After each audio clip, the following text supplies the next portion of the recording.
Hello everyone, and welcome back to the Distinct Mastering YouTube channel. My name is Freddie. Today we're going to be talking about the differences between Ableton's Complex Warp Mode and Ableton's Complex Pro Warp Mode, and what formants are and how you can use them in your music productions. Okay, so this came about when I was at a show playing in Cancun with a friend of mine, and he hadn't heard the term formants, so I had thought to create this video. I'm going to show you some examples of how you can use formants to adjust pitch or use it in a creative way as well. And you might have heard it on a lot of those old G House or new disco records where you hear like the girl sound like a guy. Well, this is exactly what it is, and this is what we're getting into today. Let's get into my session and check it out. Formants are the prominent frequency bands that basically create the phonetics of, say, vowels or how you hear things. So as you pitch things up and down, there are certain characteristics, say, for example, in the human voice, that are still going to be retained. And these pockets of frequencies that are retained as the singer goes up an octave or down an octave or changes their pitch, those pockets are what are called formants. And those formants can dictate whether the sound is similar to the original pitch or if it can be altered in a way to make it sound different. But it's a complicated subject, and I'm just going to show you what it sounds like because that's what we're here to do. Let's get into it. Okay, so I've got some examples here. I've got this vocal. I'm going to play you this vocal plain, no pitch shifting. I know what you say when every day I'm coming home after the sun.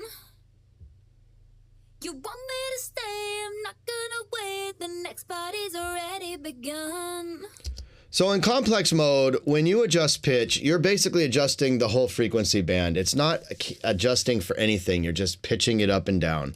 Let me give you an example. As I pitch this, here's -3.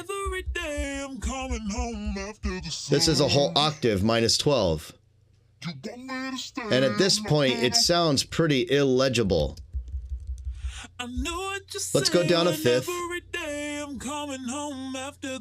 And then remember, from that to that. So Complex Pro takes it a step further. This one is set to Complex Pro, and you're going to see the formants and envelope here. So as I adjust pitch, it's going to try to retain the formants at 100%. Let me go down with the formants to 0 at the pitch -5, and you're going to hear it exactly like the complex. I know what you say whenever I'm coming home after. No change. I know what you say every day coming home. Now let's take the formants 100%. I know what you say whenever every day I'm coming home. Interesting, right? And if you play with the envelope, you're going to get a different, basically, tonal structure of the formant. So you can use this creatively. Let's take this down -12. This is what it would have sounded like. I know what you say whenever every day I'm coming home after the sun. So this is how you can retain some of the legibility of, say, a singer and pitching it way down. This was very common in the new disco era, 2016, 2015-ish, maybe 2012 even.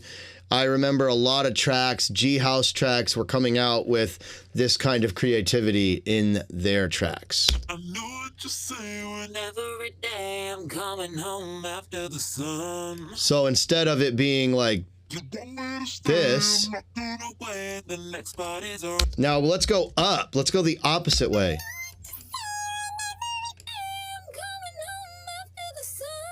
And see 100% versus 0. Let's take this down to +7. So you can actually go up and pitch things into place. It's a great way to keep things sounding legible, to understand words. Very, very cool. One of my favorite plugins to use pitch shifting and formant shifting is Soundtoys' little Alter Boy. I made a video on that years ago. I love it on vocals. I'll leave you a link down below so you can check that out. Let's take a look at another sound here. This is a saxophone loop that I grabbed from Splice. This is at -2. Let me play it at original pitch.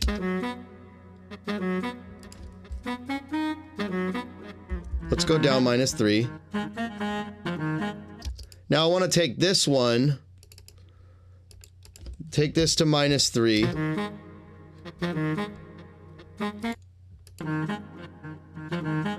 Not much change, but you hear that the tonality of the sax with the formant shifting at 100 sounds a little more realistic and closer to the original version at 0 pitch. Let's take this a step further and go down -12. And now I just pitched it down a whole octave without the Complex Pro and 100% formant. That's what it would sound like.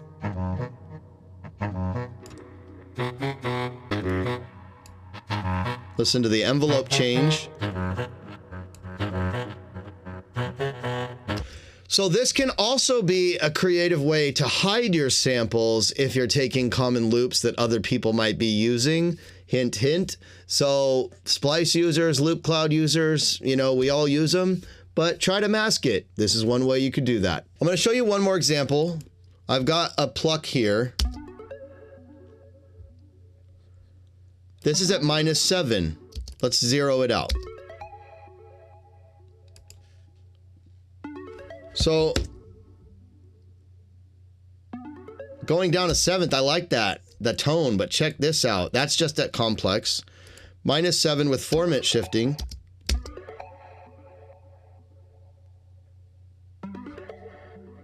That's cool.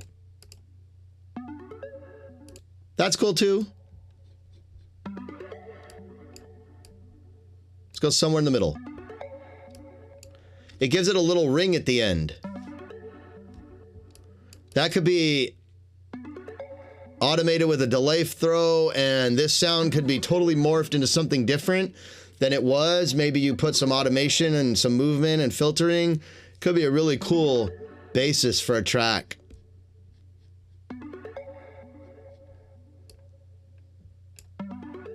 And remember, this is what it would have sounded like at complex, bringing in the formants. So there you have it. Formant shifting, the difference between Complex and Complex Pro in Ableton. If you have any questions, please do shoot me a comment down below. And if you'd like to say hello, it does keep me inspired. Tell me what you're feeling. Tell me what you'd like to see in these videos. And if you did like this video and you found it useful, please hit the like button, subscribe to my channel, and that bell notification will keep you up to date. I'd also like to know if you guys would like to see some potential live streams when it comes to like track feedback or various things. Shoot me some comments, let me know. I'm considering expanding the channel. Would love to see what you guys think. Anyways, until the next one, I will talk to you soon. Peace.